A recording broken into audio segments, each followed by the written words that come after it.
물론 부흥회 참석 안 하신 분들은 하나도 안 달려졌습니다. 우리가 가문의 영광을 위해서라고 하는 제목 세 번째 말씀을 나눕니다. 두 사람이 서로 자기 가문 자랑을 하는데, 한 사람은 나는 김유신 가문의 한 50대 후손인데 우리 가문 뼈대에 있는 가문이라고 자랑을 했습니다. 한 사람이 또 얘기를 하는데, 당신은 무슨 가문이냐고 물어보니까 글쎄 우리는 가문이 별로 이제 자랑할 게 없는데 족보가 없다고 합니다. 왜 족보가 없느냐면은 우리 할아버지가 얘기하기를 곰이 사람으로 변할 때 족보를 잃어버렸다고. 어느 지방 가문이 더 뼈대에 있는 가문인지 모르겠습니다. 자, 오늘 우리가 이제 함께 나눈 말씀은 바로 이제 야곱의 12아들의 그 후손들을 소개하는 장이 오늘 우리가 읽은 창세기 46장의 8절 이하의 말씀입니다. 참 여러분, 우리가 야곱의 인생, 참 한 신앙인이 믿음의 길을 걸어가는 그 파란만장한 족적을 야곱을 통해서 우리가 볼 수가 있죠. 참 야곱은 한마디로 말해서 험악한 세월을 보낸 사람입니다. 우리가 이번에 부흥회 때 많이 들었죠. 험악한 세월을 보낸 야곱. 나중에 그의 이름을 하나님께서 이스라엘이라 하는 이름을 바꿔주셨는데, 그 이스라엘 민족이라고 하는 이스라엘이라고 하는 이름을 쓰게 된 것이 바로 야곱이 변해서 이스라엘이 된 것입니다. 이 야곱이 형과 아버지를 속이고 삼촌 라반의 집으로 도망갑니다. 그 이유는 바로 이제 형이 받아 누릴 이 장자권. 그건 성경에서 단지 장자가 재산의 3분의 2를 갖는, 갑절로 갖는 이런 축복을 갖기 위함보다도, 우리가 성경을 자세히 보면은 이 야곱은 바로 영적인 가문, 영적인 가계, 영적인 족보가 있다는 사실을 잘 알고 있었다는 사실입니다. 그 족보에 정말 믿음의 뼈대에 있는 가문을 이루는 것이 얼마나 중요한지를 야곱은 너무나 잘 알고 있기 때문에 그것을 쌍둥이 형 에사한테 결코 뺏기지 않겠다 생각이 들어서 야곱은 사실은 그것을 쟁취한 것이죠.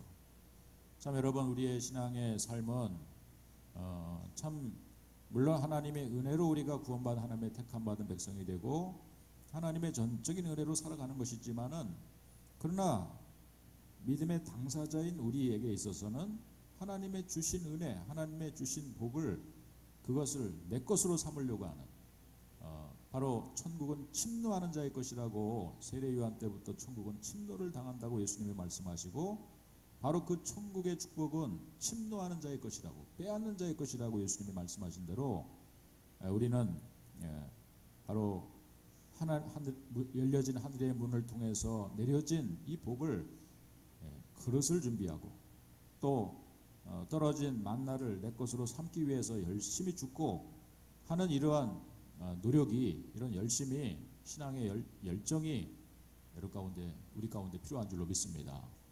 할렐루야. 바로 그것이 야곱의 인생이었어요. 그러니까 야곱은 사실 형한테 내려가는 이 복의 통로가 아브라함을 통해서 내려온 그 복이 이삭에게 내려오고, 이삭을 통해서 사실은 에서에게로 가야 되는 것이 당연한 것이지만, 그러나 그 물줄기를 자기로 트는 작업을 했습니다. 이 복을 내가 결코 빼앗기지 않겠다. 이 축복을 내가 결코 남한테 양보하지 않겠다. 그래서 물꼬를 자기한테 열어놓은 겁니다. 그러다 보니까 이 신앙생활을 잘하기 위해서, 믿음 하나 지키기 위해서 사실은 그는 험악한 세월, 파란만장한 세월을 보냈다는 사실이에요. 어머니를 떠나서 20년 동안이나 외삼촌 집에서 종살이 아닌 종살이를 합니다. 그리고 이제 하나님의 축복을 통해서 많은 재산을 잃고 집에 돌아오지만은 여전히 정말 살기 등등해서 자기를 죽이려고 하는, 정말 자기를 원수로 생각하는, 자기는 그렇게 생각하지 않지만은 남이 나를 원수로 생각하는 형이 기다리고 있는 거예요. 그것도 군사를 이끌고 와가지고 자기를 죽이려고 할 때 야복 강가에서 최후의 기도를 합니다. 정말 여러분 어쩌면 우리 인생 가운데도 이런 자기 생명을 걸고 기도하는 이런 면들이 필요하죠. 이런 때가 필요한데 야곱은 바로 그 야복 강가에서 천사와 하나님이 보내신 사자와 곧 우리가 구약의 예수님이라고 말할 수 있죠. 성자 예수님을 대면하고 하나님까지 이겼습니다. 내가 결코 너를 축복하지 않으면 하나님이 나를 축복하지 않으면 내가 하나님을 놓지 않겠습니다. 끝까지 붙들고 늘어지니까 이 하나님이 보내신 천사도 결국 한두 뼈를 부러뜨리지만은 그렇지만은 하나님과 겨루 이겼다라고 하는 그런 칭호를 줍니다. 여러분 얼마나 우리가 하나님을 이길 수 있겠습니까? 그렇지만은 하나님을 이길 만큼 간절함을 가지고 하나님의 그 어떤 축복을 받아내려고 하는 이러한 야곱의 열정을 우리가 볼 수 있는데 그로 인해서 야곱은 형의 마음도 돌이키게 되고 그야말로 자기를 죽이려고 하는 원수도 이제는 마음을 가라앉히게 됐고 그리고 이제 야곱은 큰 부자가 되어서 한평생을 자녀들을 많이 낳고 살게 되는 그런 인생을 이제 살게 되지만 그러나 인생이요 또 마지막 순간에 만만치가 않습니다. 바로 야곱의 사랑하는 아들 가운데 요셉이 있었습니다. 그 요셉이 어느 날 형들이 자기 아들들이 와가지고 11번째죠 아들인 바로 요셉이가 들짐승에 잡혀서 죽었다는 그래서 찢겨진 옷, 피 묻은 옷을 가지고 왔을 때 비통한 심정을 가지고 죽은 아들을 애통해했던 바로 이제 야곱이었습니다. 그러나 여러분 이제 오늘 우리가 이 46장으로 오면은 바로 이 죽은 아들이었다라고 생각했던 요셉이 살아있다는 것입니다. 그것도 애굽에서 총리가 돼서 살아있다는 것입니다. 할렐루야. 여러분 참 이런 가문의 집안에 이런 일이 있었으면 얼마나 좋겠습니까? 참 아들이 죽었어요. 그런데 죽었다라고 그야말로 오랫동안 떠나서 죽었다라고 생각했던 그 아들이 20년이 넘는 세월이 지난 다음에 살아있다는 겁니다. 그리고 살아있는데 그 당시에 최고의 정말 제국이라고 할 수 있는 애굽 나라에서 총리가 됐다고 하는 것입니다. 그리고 나서 이제 이 자기의 가족들을 초청한다는 것입니다.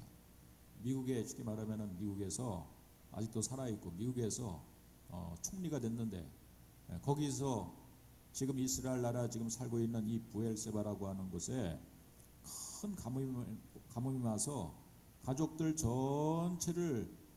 전체가 다 지금 가뭄 때문에 굶어 죽을 위기 가운데 처했을 때 지금 아직도 풍요의 땅이라고 할 수 있는 그 애굽 땅에서 가족 전체를 초청해서 이주를 시키겠다라고 하는 이제 그러한 초청이 왔다는 것입니다. 그래서 이제 그 가족들을 다 이끌고 살아있다라고 소식이 든 요셉의 자기 아들이 거하고 있는 애굽 땅으로 이주를 하는 바로 그러한 찰나에 하나님께서는 오늘 이 창세기 46장 오늘 이 8절 이하부터 지금 집단 이주를 하고 있는 그 야곱의 후손들을 생생하게 성경에 기록하고 있다는 거예요. 그 이름들을 그 의미가 무엇일까? 우리가 특별히 가문의 영광을 위하여라고 하는 제목으로 함께 말씀을 나누는 가운데 세 번째 시간인데요. 이 야곱 가문에 어떤 일이 있었으며 왜 하나님께서는 이 야곱 가문에 이렇게 사람들의 이름을 하나씩 기록하고 있는가? 우리가 이 말씀을 통해서 영적인 교훈을 우리가 함께 받으려고 하는 것입니다. 여러분 먼저 우리가 이 야곱 가문의 족보를 우리가 잠시 보면은요. 일단은 야곱 가문에 야곱이 4명의 처와 결혼합니다. 일부 다처제의 그 시대 가운데서 첫 번째 아내는 바로 레아라고 하는 아내였고 또 두 번째는 레아의 여종이었던 실바라고 하는 아내였고 세 번째는 자기가 가장 사랑하는 아내 중에서 라헬이라고 하는 여인이 있었고, 그리고 이 라헬의 또 여종이었던 비라라고 하는 또 아내가, 그래서 네 명의 아내를 통해서 태어난 자식들이 나옵니다. 그 자식들이 하나씩 하나씩 그야말로 어머니의 그 일명 목의 혈통을 통해서 자식들이 납니다. 그래서 성경에는 야곱의 아내들의 이름이 기록되지만은 아내들의 이름뿐만 아니라 그 아내들의 자녀들까지 소개하고 있다는 거예요. 우리가 이것을 보면은 하나님께서 얼마나 세심하게 배려를 하는지 모릅니다. 그야말로 비록 이 시대 가운데는 남자 중심의, 남성 중심의 그런 사회였지만 하나님은 아내의 이름까지도 기록하게 해놓으시고, 또 비록 이제 며느리들은 사실은 기록되지 않았습니다. 그렇지만은 예를 들면은 디나라고 하는 딸을 볼 때 딸의 이름까지도 기록을 해놓은 것을 보게 됩니다. 자, 이제 우리가 첫 번째 레아의 후손들을 보면은 첫 번째 아내였던 레아의 후손들, 레아의 첫 번째 아내였던 레아를 통해서 태어난 아들이 몇 명 있었냐면은 6명이 등장합니다. 르벤, 시므온, 레위, 유다, 이사갈, 수블론. 자녀를 이 레아가 제일 많이 낳았습니다. 그래서 6명이 됐어요. 근데 성경에는 여기서 끝나지 않고 또 그의 손자의 이름까지 기록하는데 손자가 23명이 등장하고 있습니다. 23명. 다 이름을 우리가 여기서 말할 수는 없지만 23명의 손자, 그리고 2명의 증손자까지 기록하고 있어요. 그래서 합쳐서 딸 디나까지 합쳐가지고 총 33명의 레아의 후손들이 기록되어 있어요. 자, 믿음의 몇 대가 됐습니까? 야곱이 있었고요. 그리고 레아를 통해서 아들 6명이 나오고요. 그 아들들이 또 난 손자 23명의 손자의 이름이 있었고요. 그리고 2명의 증손자가 있었고요. 몇 대가 됩니까? 믿음의 4대가 기록되어 있다는 사실. 일단 우리가 이것만 보더라도 무슨 말씀을 통해서 어떤 우리의 마음속에 감동이 오냐면은 믿음의 가문을 이루고 있다라고 하는 것입니다. 한마디로 말하면 그야말로 아직도 믿음의 명가가 됐다라고 하는 것은 우리가 말할 수 없습니다. 일단은 이 가문이 그래도 요셉이 태어났기 때문에 믿음의 명가라고 말할 수 있는가? 아니면은 믿음의 대가 끊어지지 않고 4대까지 갔기 때문에 사실은 명가가 됐느냐? 우리는 이 명가라고 하는 기준을 어디다 둬야 될지는 모르겠지만은, 그러나 중요한 것은 사실은 아브라함 때부터 믿음의 대를 시작한다면은 아브라함, 이삭, 야곱, 그리고 요셉으로 내려오고, 이제 특별히 이 레아의 후손을 6명의 아들들을 통해서 볼 때 그 집안이 믿음의 명가가 될 수 있는 것은 나중에 우리가 보면은 그 집안 가운데 모세가 태어나고, 그 집안 가운데 나중에 다윗이 태어나고, 다윗의 후손 가운데 결국 예수님이 태어나는 이런 족보, 이런 선조들을 볼 때 이 집안이 예수님을 태어나게 만들었던 집안이었기 때문에 믿음의 명가라고 일단은 부를 수 있다는 사실입니다. 여러분, 오늘 이 집안이 믿음의 계보가 끊어지지 않고 야곱으로 시작해도 4대가 되고, 오늘 이 족보 안에 지금 기록된 이 이름들이, 그리고 아브라함 때부터 시작한다면 믿음의 6대가 되는 것이죠. 여러분, 우리의 집안과 우리의 가문은 무엇을 자랑할 수 있겠습니까? 뭐 김유신 장군의 몇 대손 후손이다, 이런 거 자랑할 수 있겠죠. 나는 뭐 무슨 경주 정씨의 몇 대손 후손이다, 우리 집안에는 유명한 사람이 누구누구가 태어났다, 이렇게 자랑할 수도 있겠지만은 여러분, 무엇보다도 오늘 이 집안의 가문의 이야기들을 우리가 보면서 이 집안이 결국 신약까지 이어지고 출애굽까지 이어지고, 그 다음에 열왕기상하까지 이어지고, 열왕기상하를 지나서 예수님이 오시는 신약까지 이어지고, 여러분, 이러한 가문을 우리가 만든 것을 봅니다. 그러나 이제 예수님 이후부터는 족보가 더 이상 나오지 않아요.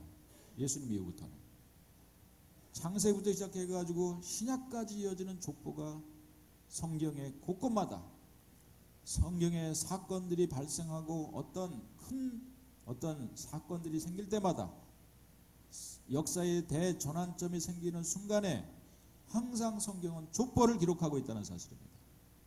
바로 그 족보는 예수님을 오게 만들었던 족보를 말하고 있는 거예요.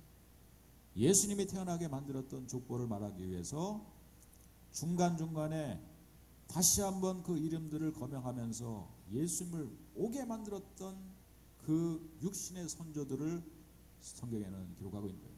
그래서 성경을 읽다 보면은 갑자기 어디서 좀 툭 튀어나와서 족보가 나와요. 출애굽하는 역사가 있는데 출애굽하기 즈음에 또 다시 한번 모세의 족보가 등장하고 있어요. 다윗의 족보가 나중에 또 등장하고 있습니다. 수많은 족보들을 성경에 기록한 이유들이 무엇입니까? 성경을 읽는 사람을 지루하게 만드는 이유가 뭐라고 하나님께서 족보를 기록하시고 오늘 이 성경을 오늘 봉독해야 될 우리 집사님을 힘들게 만든 이 족보가 왜 성경에 등장하고 있나 이거죠. 여러분, 예수님 때부터는 더 이상 족보가 등장하지 않습니다. 다만 예수님의 12제자가 등장하고 있어요. 그러니까 피의 흐름이 바뀝니다. 그동안 예수님을 태어나게 만들었던 피의 혈통을 사실은 말하고 있지만은 예수님 이후부터는 피의 혈통, 육신의 혈통이 아니라 믿음의 혈통을 기록하게 됩니다. 예수님이 자식을 낳았어요. 결혼도 하지 않았는데 자식을 낳았어요. 몇 명 낳습니까? 역시 야곱처럼 12명을 낳은 거예요. 그 12명이 누굽니까? 예수님의 제자인 줄로 믿습니다. 할렐루야. 왜 대답을 안 하십니까? 예수님은 결혼하지 않았지만은 예수님은 자신의 영혼으로 자식들을 낳으셨는데 여러분, 그 한 사람이 베드로고 그 한 사람이 안드레, 야고보, 요한, 빌립, 그리고 나중에 사도 바울이고 그 족보를 뒤를 이어서 베드로가 또 다른 제자를 낳습니다. 우리가 특별히 디모데 후서의 말씀 보면은 그런 족보의 말씀을 2장 1절에 다시 기록하고 있어요. 디모데후서 2장 2절에 보면 또 내가 많은 증인 앞에서 내게 들은 바를 충성된 사람들에게 부탁하라. 그들이 또 다른 사람들을 가르칠 수 있으리라. 여러분, 바로 이것은 지금 사도 바울이 또 다른 이 디모데에게 또 다른 제자를 맡기고 있는 건데 신약의 이 5대 계보를 우리가 생각해 볼 수 있어요. 예수님을 통해서 사도 바울을 하나님께서는 다메섹 도상에서 나셨습니다. 사도 바울을 낳고 사도 바울은 충성된 디모데라고 하는 제자를 낳았어요. 디모데는 또 다른 충성된 사람을 낳고 충성된 사람은 또 다른 충성된 사람을 낳아서 벌써 이 디모데후서 2장 2절에서는 신앙의 5대 가문을 기록하고 있다는 사실이죠. 여러분, 이 가문의 뒤를 이어서 오늘 저와 여러분들은 바로 예수님의 제자로서 예수님의 후손으로서 예수님의 자손으로서 오늘 이 자리에서 우리가 모이게 된 줄로 믿습니다. 바로 이 자리는 종과 친척들이 모인 그런 자리인 줄로 믿습니다. 그래서 우리를 다 만나면 뭐라고 얘기합니까? 형제님, 자매님, 그렇게 얘기하지 않습니까? 그야말로 우리가 어쩌면은 나이가 때로는 많고 적고 우리는 김씨가 있고 박씨가 있고 이씨가 있고 최씨가 있지만은 그러나 우리는 다 함께 이 주님의 몸된 교회 집안에서 모여서 우리가 집안 식구끼리 모여가지고 잔치를 벌이고 있는 날이 바로 주일이고 그 잔칫날에 우리가 참여해가지고 함께 기쁨을 누리며 우리의 믿음의 선조가 되시는 우리의 조상이 되신 우리의 영적인 진짜 참 조상이 되신 우리 하나님, 우리 예수님께 여러분 조상 얘기를 하면서 우리 믿음의 선조 얘기를 하면서 하루를 보내는 날이 지금 오늘 이 주일날 예배의 시간인 줄로 믿습니다. 우리는 그래서 집안 사람끼리 모이는 잔치를 매일 벌이고 있는 거죠. 여러분 이제 여기에서 우리는 그야말로 예시 집안의 사람들이 다 모여가지고 기쁨을 누리는 시간인 줄로 믿습니다. 예시 집안, 그죠? 우리의 성은 예수님 예자로 바뀐 거 아니겠습니까? 자, 이러한 집안 식구끼리의 이제 모임이 우리의 족보가 이렇게 이루어지는 것이죠. 우리가 이 말씀을 보면서 우리는 오늘 특별히 스승의 주일을 맞이하면서 이런 생각을 해봅니다. 여러분, 참 우리는 이런 뼈대 있는 집안, 예시 집안에 뼈대 있는 가문과 집안에 정말 우리가 어느 순간에 멧돼손 후손으로서 아마 예수님으로 시작해가지고 그 후손들이 또 낳고 또 낳고 해가지고요. 그것이 이제 우리까지 온 것입니다. 그런데 우리가 예를 들면은 여기서 또 다른 사람을 낳지 못한다면은 믿음의 가문의 대를 끊는 그런 사람들이 되는 거죠. 그러면 어떻게 됩니까? 옛날에 칠거지약이라고 하는 말이 있죠. 며느리가 그야말로 시집을 왔는데 그 가운데서 자식을 못 낳으면은 큰 죄를 짓는 것이라고 해서 칠거지약이라고 하지 않았습니까? 여러분, 우리는 이 스승의 주일을 맞이하면서 우리는 우리를 낳게 만들었던, 영적으로 우리를 낳게 만들었던 저 그야말로 저를 처음으로 예수 믿게 만들었던 바로 그분을 다시 한번 생각하면서 감사하면서 그분을 한번 기억할 수 있는 이 시간 되기를 주의 이름으로 간절히 축원드리겠습니다. 가만히 생각해 보니까 저를 그냥 교회를 잘 나가게 만들었던 한 스승님이 계시는데, 그래서 제가 안양에 살 때 안양 신성 중학교를 갔어요. 안양 동중학교였는데 그 갔더니 중학교 1학년 때 딱 들어갔더니 거기는 미션 스쿨이라서 채플 시간이 있었어요. 성경 과목을 가르치는 과목이 중간에 있었습니다. 그런데 이제 성경 시간이니까 애들이 우습게 여겼어요. 막 수학 선생님 무섭고 영어 선생님 무서웠는데 성경 시간에 들어갔더니 아주 얼굴이 넙대대하는 이런 목사님 한 분이 이제 성경을 가르친다고 오셨어요. 굉장히 저기 딱 보니까 목사님처럼 생겼습니다. 그냥 목사님이 오신 거니까. 주변에 아마 근처에 있는 교회 목사님이 오셨어요. 근데 이분이 이제 성경을 가르치시는데 우리에게 숙제를 내주는데, 이제 다음 주부터 너희들이 가까운 교회 가가지고 주보 하나씩을 다 들고 오라고 하는 겁니다.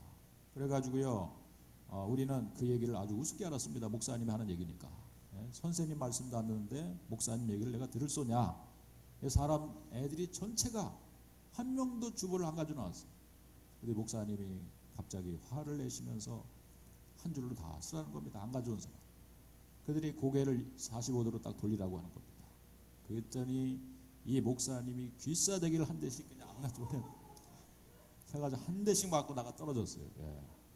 와, 목사님도 때리는구나. 옛날에는 이렇게 다 맞고 자랐습니다. 그래서 이 정도 맞는 건 아무것도 아닌데 가장 놀란 사실은 목사님도 때리는구나. 이 사실을 우리가 뼈저리게 체험하고, 그 다음 주에 제가 가까운 우리 동네 교회를 찾아갔어요. 교회를 혼자 찾아가기가 얼마나 힘듭니까? 사실은 날 전도하는 사람도 있고 이렇게 누가 나를 끌고 가면은 간신히 교회 가겠는데, 제가 이제 주보를 가지려고 우리 마을에 있는 교회 마당에 그 담벼락에 제가 쭈삐쭈삐 있는데, 저기서 보니까 제 6학년 때 친구였던 변강현이라고 하는 친구가 옵니다. 그 친구는 아주 어렸을 때부터 모태신앙에서 교회를 잘 다녔던 친구예요. 친구야 반갑다. 그래가지고 너 여기 왜 와 있냐? 나 학교에서 주보 가지러 선생님이 시켜가지고 숙제하러 왔다. 그러니까 그 친구가 나를 데리고 들어갔습니다. 그래가지고 제가 교회를 다니기 시작했다는 사실입니다. 물론 그 전에 교회도 이제 뭐 주일학교, 성경학교 이런 때는 한번 가봤지만은 그때부터 제가 이제 교회를 다니기 시작했어요. 그래가지고요 그 친구가 나랑 초등학교 동창이었는데, 그 친구는 나중에 고등학교 2학년이 돼가지고 학생회장 선거를 하는데, 그 친구는 총무로 떨어지고 내가 회장이 된 것이 아니겠습니까? 그 친구가 아주 뼈저리게 후회를 하더라고요. 나를 그때 교회로 안 데리고 가는 걸. 아무튼 이렇게 해가지고 제가 교회를 다니기 시작했다는 사실입니다. 생각해 보니까 저를 교회로 인도하신 분은 그 근처의 교회에서 우리에게 성경을 가르쳐 주시기 오셨던 그 저를 귀싸대기를 때리셨던 그 교목 선생님이 저에게 스승이신 거나 마찬가지죠. 물론 이제 그 외에 저를 이제 이끌어주는 많은 또 선배들도 있었고, 또 이제 미션 스쿨에서 좋은 선생님도 많이 계셨겠지만은 그런 계기로 인해서 제가 교회를 다니게 됐습니다. 여러분, 어떤 계기를 통해서 교회를 다니게 됐던 여러분들을 교회로 인도하신 바로 그분은 바로 여러분들의 영적 스승이 된 줄로 믿습니다. 할렐루야. 그래서 오늘이 스승의 주일이에요. 스승의 주일입니다. 오늘. 여러분 뭘 준비하셨습니까? 아까 보니까 저 뒤에 있는 저 꽃화분은요 제 겁니다. 여러분 아무도 건들지 마세요. 꽃화분을 다 준비해 가지고 또 이게 조그만 꽃이라도 준비하셔 가지고 여러분들 정말 스승의 은혜에 다시 한번 영적인 스승 앞에 감사하는 시간 갖기를 바라겠습니다. 또 사랑방을 인도하고 계시는 우리 사랑방 리더도 사실은 우리의 스승이죠. 또 우리의 작은 스승이죠. 또 나의 자녀를 가르쳐주고 양육하고 있는 우리 그야말로 유초등부의 선생님도 중고등부의 선생님도 다 여러분 오늘의 영적 스승인 줄로 믿습니다. 왜 우리가 스승의 주의를 지킵니까? 그거는 바로 이런 영적인 계보가 얼마나 중요하다는 사실을 우리가 다시 한번 깨닫기 위해서 하는 것이죠. 자, 이제 내가 누군가로부터 이렇게 교회를 다니게 됐습니다. 하나님의 은혜를 알게 됐고요. 이거는 교회를 다니면 다닐수록 우리는 더 큰 은혜를 계속해서 받아들이면 누릴수록 나를 하나님의 집으로 인도하신 바로 그분을 앞에 늘 감사를 드릴 수밖에 없는 거예요. 그런데 문제는 뭐냐면 나로부터까지 내려왔던 이 복음의 역사가 이 복음의 물줄기가 나대로부터 이게 끊어진다면 이 문제가 심각해지는 겁니다. 그야말로 육적인 칠거지약을 우리가 짓는 것이 큰 것이라면 그야말로 우리는 영적인 칠거지약의 죄를 범하는 것이에요. 믿음의 대가 끊어지지 않고 여러분을 통해서 계속해서 여러분의 믿음의 후손들이 생겨나기를 주의 이름으로 간절히 축원드리겠습니다. 첫 번째는 여러분의 자녀들이 믿음의 대가 끊어지지 않고 여러분의 믿음을 그대로 전승하고 계승해서 여러분의 자녀들이 정말 충실한 하나님의 일꾼이 되기를 주의 이름으로 축원드리겠습니다. 또 그 손자가 또 하나님의 일꾼이 되기를 주의 이름으로 축원드리겠습니다. 여러분의 가문과 집안 가운데서 목사님도 나오고 성교사님도 나오고 훌륭한 일꾼들도 주의 종들이 나오기를 주의 이름으로 축원드리겠습니다. 아멘 소리가 줄어들고 있습니다. 지금 여러분 그렇지만은 우리의 영적인 계보 가운데서도 우리는 어쩌면 여러분 내 자식을 예수 믿게 하는 것이 어려울 수도 있어요. 그거는 열심히 평생 동안 기도해야 될 제목일 것입니다. 그렇지만은 믿음의 대가 사실은 육신을 통해서 내려가지 않았다는 사실을 우리는 예수님을 통해서 알 수 있는 거죠. 예수님은 결혼하지도 않으셨어요. 그렇기 때문에 예수님에게는 육신적인 계보가 더 이상 이어지지 않았습니다. 마태복음 1장의 족보로서 사실은 끊어지고 마는 것입니다. 육적인 계보는 하나님께서는 영적인 계보를 이어가시기 위해서 예수님을 통해서 12명의 자식을 낳게 하신 거예요. 오늘 야곱이 12명의 자식을 낳은 것 같이 예수님은 12명의 자식을 낳아서 영적인 계보를 하나님께서 이어져 가게 했다는 사실입니다. 여러분 오늘 여러분들은 정말 좋은 스승이 되지 못하더라도 정말 한 영혼이라도 그 영혼을 내가 그야말로 이 아이를 이 주일학교 아이를 혹은 내가 중고등부 아이라도 이 아이를 잘 가르치고 양육해 가지고요. 이 아이가 마침내 나중에는 장성해 가지고요. 여러분 이 아이가 나중에 보니까 주일학교 선생님이 됐어요. 청년부가 되면 주일학교 선생님도 벌써 됩니다. 그래서 주일학교 반을 맡았어요. 내가 바로 주일학교 때부터 키운 아이인데 내가 가르친 아이인데 얘가 청년부가 돼가지고 또 다른 반을 맡아가지고 여러분 또 다른 아이를 가르치고 있다면은 나는 영적인 믿음의 계보를 끊어지지 않고 3대까지 이어지게 만든 오늘 여기에 하나님의 생명의 이름들이 기록되고 있는 바로 그 선조였던 야곱이가 되는 것입니다. 여러분 오늘 그 12가문을 형성하고 있었던 야곱이 여러분이 되기를 주의 이름으로 간절히 축원드리겠습니다. 우리 푸른교회는 가장 중요한 하나의 방향성이 있습니다. 우리 푸른교회는요 들어오는 입구부터 시작해가지고 표가 그려져 있어요. 말씀과 성령의 능력으로 제자가 되어 11,000 세계 비전을 이루는 생명의 공동체가 되자는 것입니다. 그런데 여러분 제자가 된다는 것은 뭡니까? 제자가 된다는 것은 내가 예수님의 제자가 되는 것으로 제자의 말의 의미는 거기서 끝나지 않고 성경의 제자라고 하는 의미는 내가 예수님의 제자가 됐다면은 또 다른 사람을 가르치는 자의 입장에 있는 사람을 성경에서는 제자라고 말하는 것입니다. 다른 사람을 가르치고 있지 않다면 내가 배우든지 가르치는 이 두 가지 입장을 한꺼번에 하고 있든지, 적어도 내가 배우는 자이든지 아니면 적어도 내가 가르치는 자의 입장에 있지 않다면 우리 오늘 여기서 제자라고 말할 수 없는 것이에요. 나는 그냥 교회 다니는 교인에 불과한 것이지. 여러분, 우리를 주님께서는 부르실 때 제자로만 부르지 않으셨습니다. 성경의 말씀에 보면은 예수님 당시에 세 부류가 등장하고 있어요. 이거는 우리가 성경 공부를 양육과 제자 훈련을 할 때 항상 강조하는 그런 말씀이긴 하지만은, 여러분, 예수님 당시에 세 부류의 사람들이 있었다는 사실이에요. 첫 번째 부류는 예수님이 기적과 이적을 행하시니까 예수님 앞에 그 기적을 보기 위해서, 예수님이 일으키신 오병이의 떡을 하나 받아 먹기 위해서 모여든 수많은 무리들이 있었습니다. 무리들이 등장합니다. 그런데 이 무리들은요, 쉽게 말하면 군중 심리에 따라서 움직이는 사람들이었어요. 분위기 좋으면은, 자기 기분 좋으면은 예수님을 따랐던 사람들이, 뭔가 볼 게 있고 뭔가 자기가 뭐한테 유익이 있는 일이 있으면은 쫓아다니는 그런 사람들이에요. 예수님이 나중에 저 예루살렘 도성에 십자가의 길을 걷기 위해서 나귀를 타고 입성할 때 그 사람들은 종려가지를 꺾어들고 예수님을 환영했던 자들이에요.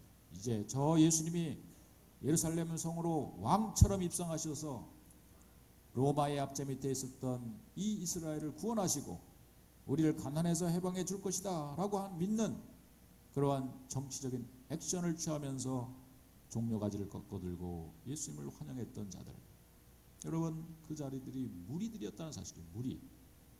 그런데 예수님께서 3일 만에 로마의 본디오 빌라도 앞에서 아무 말씀도 하지 아니하시고 예수님의 재판을 받습니다. 막 예수님을 모욕하고 그래도 예수님이 아무 말씀하지 아니하시고 어린 양처럼, 어린 순한 양처럼 그 고초를 다 당하시는 거예요. 그러니까 그 무리들이 갑자기 돌변합니다. 어떻게 예수님께서 천군 천사를 하늘에서 끌어내리고 또 사람들을 막 동원시키고 선동해가지고 그야말로 저 로마의 정복자를 무찌를 줄 알았는데 예수님이 정치적인 액션을 취하지 아니하시니까 그 무리들은 돌변해서 예수님을 십자가에 못 박으라, 저 죄수 바라바를 내놔라, 살인자 바라바를 내놓고 예수님을 십자가에 못 박으라고 외치는 성난 폭도로 변하기 시작했다는 사실입니다. 무리들은요, 상황에 따라서 변합니다. 자기가 한테 입맛이 맞으면은 그 예수님을 구세주라고 말했다가 입맛에 맞지 않으면은 예수님을 언제든지 십자가에 못 박게 만들었던 그런 돌연변이었어요. 돌변자가 됐습니다. 이 시대에도 많은 무리들이 모입니다. 교회에. 우리 한국교회에 1000만이 넘는 그리스도인이 있다고 했어요. 1200만까지 얘기를 했어요. 그러나 한국교회에 많은 위기가 찾아왔습니다. 분위기가 바뀌고 여론이 바뀌었어요. 교회가 옛날만큼 교회 권세가 약해지니까, 교회의 힘이 약해지니까 사람들이 조금씩 교회를 떠나기 시작했어요. 그러면서 여러분, 어떤 순간에는 800만이 되고 700만이 되고 600만이 됩니다. 지금은 많은 사람들이 교회를 떠났습니다. 분위기가 바뀐 거죠. 세상에 놀 게 많아지고 즐길 게 많아지니까 교회에서 주일날 자리를 지키고 있는 것이 자기 생각에는 옳지 않은 거예요. 그래서 인터넷 예배를 드립니다. 방송 설교를 듣습니다. 그런 자들이 여러분 허다하게 많이 있는 거예요. 그러니까 구원 강사도 그 얘기를 하는 것입니다. 두 번째 예수님 당시의 부류는 어떤 부류였냐면은 그 부류는 체험자의 부류였어요. 예를 들면 예수님께서 수로보니게 여인의 병을 고쳐주셨어요. 38년 된 병자의 병을 고쳐주셨어요. 베드로의 장모의 병을 고쳐주셨어요. 고침을 받은 당사자, 또 예수님으로부터 현장에서 가늠하다 붙잡힌 여인은 예수님으로부터 직접적인 죄 용서함을 받고 돌아갔어요. 예수님을 직접적으로 체험한 사람, 자기 병인 고침을 받은 사람이라든지, 또 때로는 예수님의 말씀을 직접 개인적으로 들은 사람이라든지, 그런 사람들은요 사실은 예수님이 십자가에 달려 돌아가실 때 예수님 밑에 발밑에 엎드려 가지고 예수님 앞에 정말 어떻게 합니까 하면서 통회하며 자복했던 사람들이었어요. 그 체험자의 부류는요 결코 예수님을 떠나지 않습니다. 초대교회가 되었을 때 120명의 문도들은 예수님의 11명의 12명의 제자와 더불어서 많은 체험자들, 막달라 마리아라든지 이런 많은 수많은 예수님을 체험했던 사람들이 모여가지고 초대교회 교회를 이루었어요. 그러나 그들은 믿음의 재생산을 하지 않았어요. 그들은 자기의 믿음 하나 가지고 살다가 자기 믿음 하나 지키면서 살다가 그 믿음 간신히 지키고 천국 간 사람들이 그 당시에 체험자의 부류였어요. 막달라 마리아가 여러분 또 다른 제자를 삼았다는 성경 구절이 어디 있습니까? 자기 믿음 하나 지키고 살았다는 사실. 그러나 마지막에 세 번째 부류의 사람들이 등장하고 있어요. 이 두 번째 부류의 사람들이 이 시대에도 많이 있습니다. 한국교회 가운데도 예수님을 개인적으로 체험했다든지 병의 고침을 받았다든지 하나님의 은혜를 하나님의 음성을 개인적으로 들었다든지 그러면서 하나님을 개인적으로 체험했던 사람들은 예수님을 떠나지 않습니다. 이 사람들은 자기 믿음을 잘 지킬 수 있어요. 자기 믿음을 끝까지 지키면서 천국 갈 때까지 그래도 근근히 믿음 지키며 살아가는 사람들이 된다는 것입니다. 한국교회에 남은 사람들이 대부분 지금 그 부류에 속해 있는 사람들이죠. 마지막에 어떤 부류가 남아 있습니까? 그 부류는 바로 예수님께서 밤이 새도록 기도하시면서 그 다음날 예수님께서 제자들을 부르셨어요. 베드로를 부르시고 안드레, 야고보를 부르셨어요. 예수님이 특별히 택함받아 부르심받은 제자들은 그들은 예수님 앞에 부름받아서 처음에는 다 얼마나 연약한 사람인지 몰라요. 그야말로 그 사람들은 많이 배운 것도 없고요. 또 예수님을 체험을 많이 보긴 했지만은 그러나 그 무엇보다도 예수님의 12명의 제자들은요. 예수님의 말씀을 들었던 가장 가까이서 들었던 사람들이에요. 낮에는 오병이의 기적을 일으키셨지만 저녁에는 그들을 모아놓고 예수님께서 더 자세히 설명하시고 낮에 비유로 말씀하신 것을 저녁에는 풀어서 설명하시는 그런 교육과 훈련을 잘 받은 사람들이 12명의 제자였다는 사실. 물론 그 중에 가룟 유다는 예수님을 배반하고 떠나갔지만은 사도행전에 다시 한번 재생산, 믿음의 2대, 믿음의 3대를 이뤄가는 그런 사람들은 누구였느냐면은 바로 예수님 앞에 모여든 제자들이었다는 사실입니다. 할렐루야, 할렐루야. 바로 예수님의 제자들이었어요. 제자들은 믿음의 재생산을 하는 사람들입니다. 가문의 1대, 2대로 끝나지 않고 3대를 이어가고 4대를 이어가는 사람들이 바로 그들이었다는 사실입니다. 제자들은 한마디로 말하면서 또 다른 제자를 삼는 사람을 제자로 말한다는 사실이에요. 그래서 여러분 과연 그렇다면은 우리 푸른교회는 그 제자가 얼마나 많이 있습니까?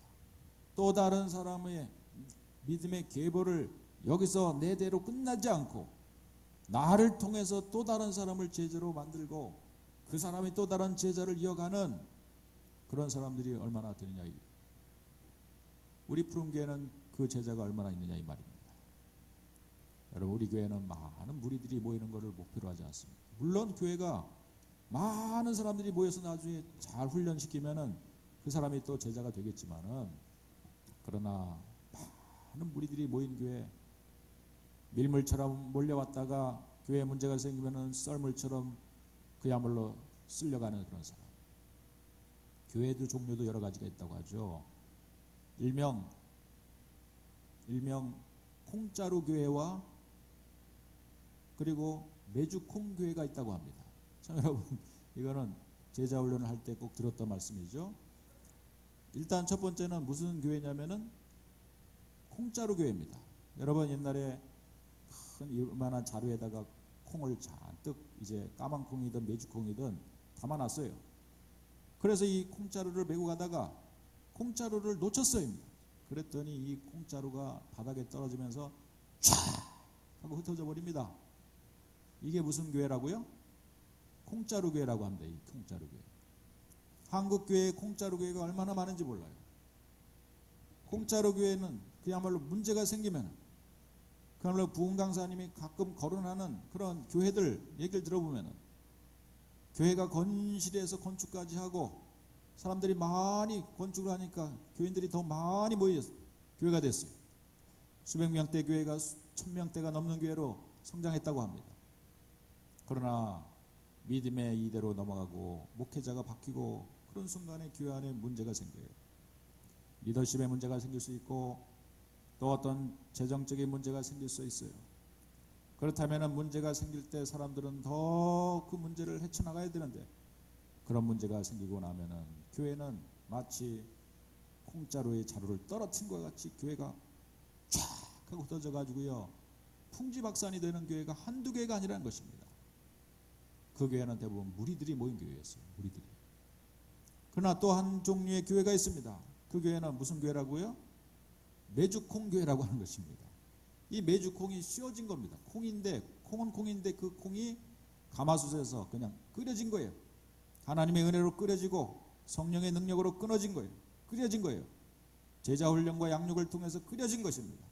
그래서 말씀과 성령으로 푹 삶아진 것입니다. 이 콩이.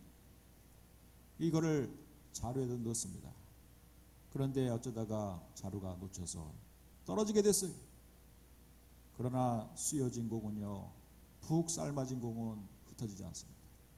내려치면 내려칠수록 벽에 매달아서 매주를 쓰기 위해서는 이 씌워진 매주콩을 바닥에 일부러 내리치죠.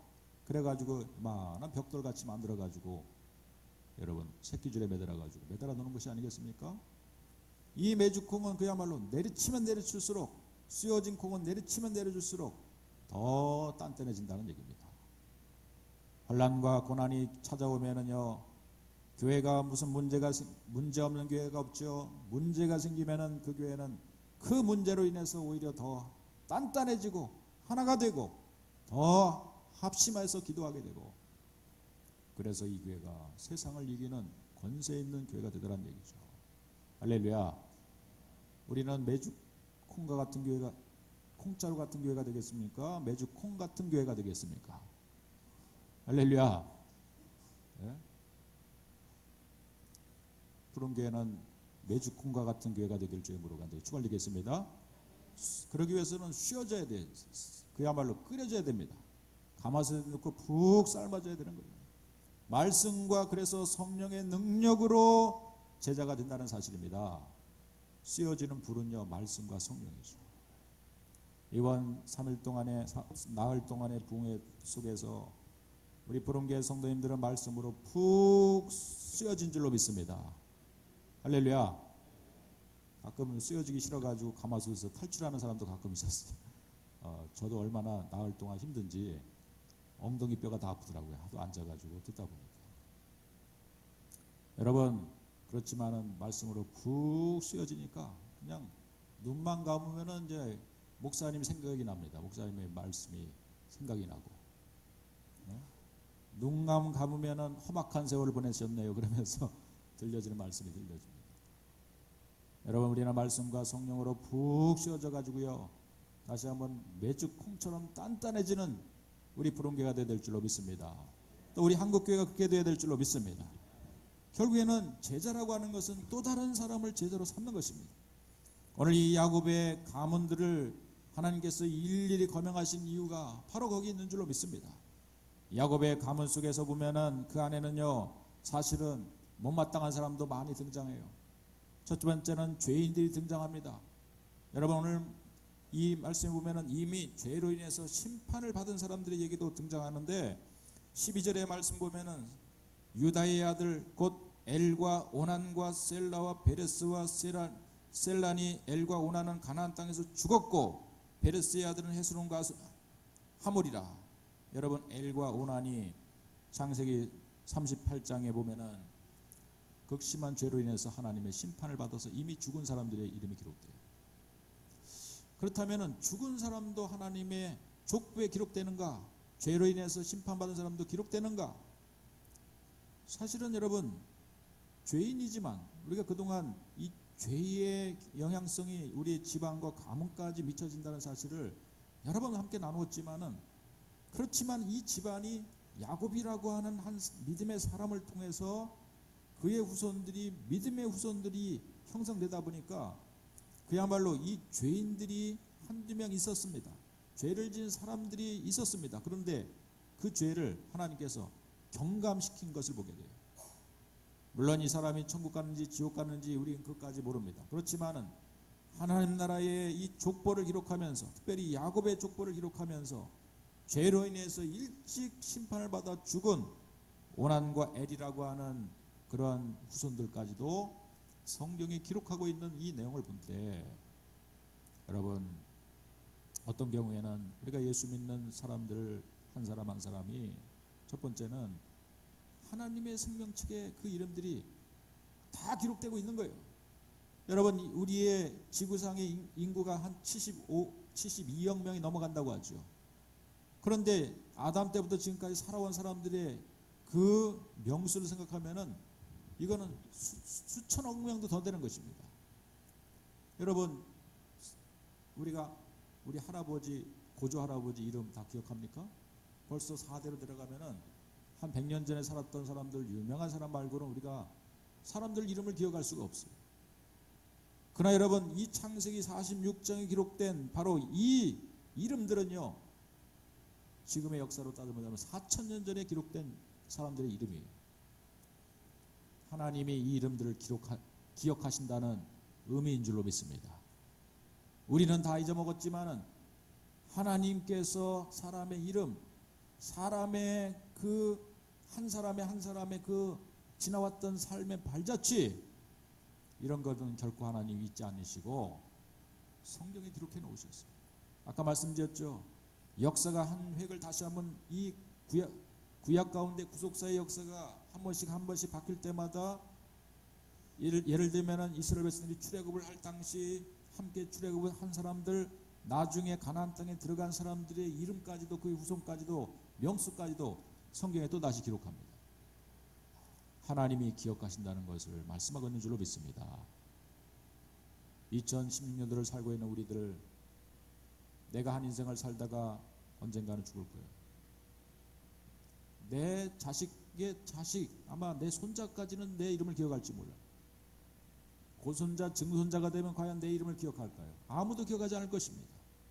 나는 그냥 어떤 묘지에 때로는 화장이 해가지고요, 내 뼈가루가 어느 낙골 땅에 그저 안치될 것에 불과해요. 여러분, 낙골 땅도요, 시간이 있으면은 빼야 됩니다. 그거를 그냥 수백 년 그냥 보관하는 게 아니에요. 기간이 지나면 낙골 땅에서도 빼서 다음 사람 또 들어가야 되기 때문에 그냥 뼈가루는 그냥 뿌려버리고 마는 거예요.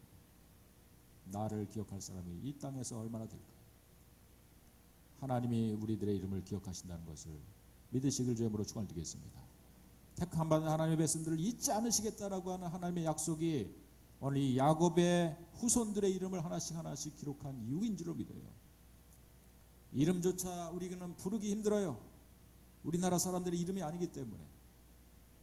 그렇지만 여러분, 부르기 힘든 그 이름을 여러분, 하나님께서는 기억하고 계신다는 사실을, 한 사람의 존재를 하나님이 기억하신다는 것을 우리가 믿는다면은, 우리는 영원 나라, 우리 천국 가서는 정말 하나님 앞에 기억한 바 된 사람들이 다 함께 모여서 그야말로 아브라함도 만날 것이고, 또 이삭도 만날 것이고, 야곱도 만날 것이고, 모세 할아버지도 만날 것이고, 다 우리는 천국 가서 언젠가는 만나게 될 사람들. 근데 놀라운 사실은, 지난번 우리 부흥 강사가 우리 집사님들 한 사람 한 사람 이름을 기억한다고 해서 12돌을 여기다 새기고 있다고 했는데, 여러분, 왜 12돌을 하나님께서 기억하십니까? 빛나는 보석 같은 이름들이, 12 제사장의 12 보석들이 하나씩 기록된 것은 한 사람 한 사람의 지파마다 기록된 것인데, 한 사람의 이름들을 하나님께서 기억하신다는 것을 상징하는 제사장의 에봇이죠. 하나님은 우리의 이름을 기억하신다는 것을 믿으시길 주님으로 축원드리겠습니다. 오늘 이 야곱의 족보를 우리가 보면서 결국에는 죄인도 하나님께서는 그의 이름을 기억하고 계신다는 사실이에요. 또 그 가운데는 사실은 유명한 사람들이 있지만은, 그러나 이제 나중에 이 야곱의 12명의 자식들 가운데서 사실은 레위 지파, 유다 지파, 레위와 유다도 죄를 많이 진 사람이에요. 그런데 예수님은 네 번째 아들인 유다를 통해서 태어났습니다. 모세와 아론이 장자 루벤을 통해서 태어난 게 아니에요. 모세와 아론이요, 출애굽의 역사를 주도했던 모세는 바로 레위 지파 사람이었어요. 레위 지파는 여러분 성경에 자세히 보면은 누구의 아들 가운데서 나왔습니까? 이 레위라고 하는 바로 이 아들은요, 레아의 세 번째 아들 가운데서 태어난 것이 아니겠습니까? 장자도 아니었어요. 그러니까 여러분, 우리의 믿음의 후손들이 태어나다 보면은 그 가운데서 야곱도 사실은 형 에서와 사이로 본다면은 형과 동생 사이에서 동생이 야곱의 믿음의 계보를 이어가지 않습니까? 하나님께서는 세 번째 아들을 레위를 통해서 모세를 태어나게 했고, 죄 많은 네 번째 아들 유다를 통해서 그의 후손을 통해서 예수님이 태어나게 만들어졌어요. 참 여러분, 죄인들의 족보를 통해서 예수님이 태어난다라고 하는 것도 대단한 것이지만 가장 장자도 아니고요, 유명한 사람도 아니고요, 어떻게 생각하면 모세의 후손 가운데 레위 지파 가운데 예수님이 태어나는 것이 더 맞다고 생각하는데, 이런 인간적인 모든 생각을 다 하나님께서는 잊을 만큼 뜻밖의 유다 지파 가운데서 예수님이 태어나더란 얘기예요. 우리의 믿음의 후손들을 낳다 보면은요, 내 자녀가 지금 당장 훌륭하지 못하더라도 그 아들이 또 자식을 낳아 손자를 낳았어요. 손자대에서 믿음을 3대까지 계승을 시켰더니 내가 해준 일은, 할아버지가 해준 일은, 할머니가 해준 일은 믿음의 3대를 지켜나가는 일을 했어요. 그냥 꿋꿋하게 야곱처럼. 그랬더니 그 가운데서 요셉이 태어나고, 그 가운데 그야말로 나중에는 모세가 태어나고, 나중에는 그 아들들 가운데서 예수님이 다윗이 태어나고, 그 다윗 가운데 예수님이 태어나는 그런 놀라운 일이 벌어진 것입니다. 이게 바로 족보인 것이죠. 우리의 영적인 자녀도 마찬가지입니다. 내 주일학교 키웠던 아이들 가운데서 지금은 저렇게 떠들고 장난치고 했던 애들이요, 그 아들이 나중에 크면은 하나님 앞에서 또 믿음의 목사님이 되고, 믿음의 또 하나님의 일꾼이 돼가지고 큰일을 하는 사람이 왜 나오지 말란 법이 있겠습니까? 여러분, 오늘 우리의 믿음의 계보가 끊어지지 않고, 나까지 와서 믿음의 계보가 끊어지지 말고 믿음의 계보를 계속해서 이어나갈 수 있는 영적인 가문을 저와 여러분들이 함께 형성해 나가기를 고백할 수 있는 이 시간 되기를 주의 이름으로 간절히 축원드리겠습니다. 믿음의 천대를 볼 수 있는 그런 우리의 족보와 가문이 되어지기를 주의 이름으로 간절히 축원드리겠습니다.